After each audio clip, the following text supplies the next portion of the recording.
We are just 9 days away from Wrestle Grand Slam, May 15th in Yokohama Stadium, May 29th in the Tokyo Dome. All live, all in English, all in person from myself, Chris Charlton, and Kevin Kelly. Good morning, Kevin. How is the secret location treating you today? It's fun. I have made friends with the wall hangings. I have chatted with the television, and I'm really looking forward to getting out of this quarantine, Chris. It's a bit, but you know what? It's all for the good. I completely understand the reasons why. I feel great. I feel fantastic. I'll be, rested and ready to get out under the fresh air of Yokohama Stadium on the 15th for the start of Wrestle Grand Slam. This is, again, to pull a little Tanahashi talk into this conversation. He had talked about wanting to do like a dome tour. And I think that this is sort of the precursor of that, getting to that eventually once, COVID is completely finished with all of us. It would be great to do a dome tour, but to be able to go to two great baseball stadium venues, one familiar to New Japan fans in Tokyo Dome, and the other a first time. You could throw a rock at it from your place, Chris. Yokohama Stadium on the 15th. It's exciting and it's fun and it's different, and it'll be great to see so many New Japan fans in attendance. Yeah, I certainly can't wait for those two events. And we'll keep on giving you the latest news for Wrestle Grand Slam as it develops every single day over the next 9 days. But I wanted to sort of diverge a little bit because as we're recording, here we are, Thursday, I have to check my dates here, May the 6th, which is for Japanese time, just a little bit after AEW's Dynamite's airing on Wednesdays. And of course, next week, Yuji Nagata challenges Jon Moxley for the IWGP US Heavyweight Championship over on AEW Dynamite. It's the first time in 4 years since the US title has been defended in another promotion, when it was defended over in ROH, now taking place in AEW, and a busy week for New Japan wrestlers in America as well as in Japan. Now you're here in Japan, Kevin. Everything's popping off in America.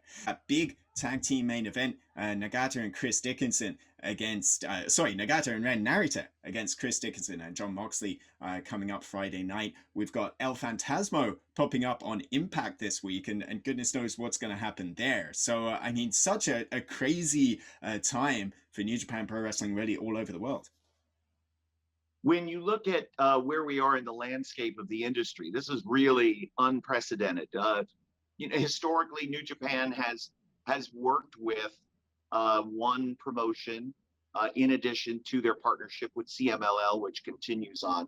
But when you look at whether it was WCW back in the 90s or Ring of Honor, and now it just seems like it could be anybody. It could be Impact. It could be AEW. It could be anybody else. And it's a thrill for fans because you've got to stay tuned in to everything that's going on in wrestling right now. And it all overlaps. You know how exciting this must be for Yuji Nagata to return to the United States to compete sort of on an ongoing basis for a little while after his, quote unquote excursion, where I first was introduced to him back in the mid 90s. Now here, all these years later, as he describes himself, the oldest 53-year-old, is going to be one hell of a challenge for Jon Moxley. And while, again, I think Moxley will get the victory, I think fans will get a glimpse of Nagata's strategy for that championship match coming up this Friday on Strong. It's a very important tag team match. And don't sleep on Chris Dickinson either, because he is on a hell of a roll. This will be his third main event, 4 weeks on Strong. And here's a free agent, basically, who is making great strides, competing on New Japan Strong. And I think the best is yet to come for Chris Dickinson. Yeah, and as we said in the preview on njpw1972.com, you never forget the issues between Chris Dickinson and Ren Narita, and it was Narita that they've both had such a hot rise through 2021 on Strong, but it was Narita that stopped Dickinson's momentum for a little bit. So there's that definitely that those issues brewing there, and I'm sure when Jon Moxley had his pick of partners, he kind of looked at the opposite side and said, well, yeah, let's have Dickinson opposite Narita. Well, and he picked somebody he was familiar with too, because their roots go back, to competing in some deathmatch promotions where Moxley first cut his teeth, and that was where Chris Dickinson first began to ply his wares. It's fantastic how things always come full circle, Chris. People that you see on the way up are the same people that you see down the road after they've made it as well. And now I think it will be. I expect some good tag team symmetry between Moxley and Dickinson because they are familiar with each other. And I think one of the most exciting aspects of all of this openness is the partisan nature of these fans. And I think certainly Yuji Nagata will be going into hostile territory when he takes on Jon Moxley. Moxley very much, when that match takes place in Daly's place over in Jacksonville, will be on home turf in front of AEW fans. But Yuji Nagata, nobody represents Blue Justice. That's the name. Nobody represents the Cerulean Blue, represents New Japan Pro Wrestling for so many years more profoundly than Nagata. And I think he'll be carrying all of that support from Japan into that match, and the New Japan fans into that match, and that's something to look out for sure.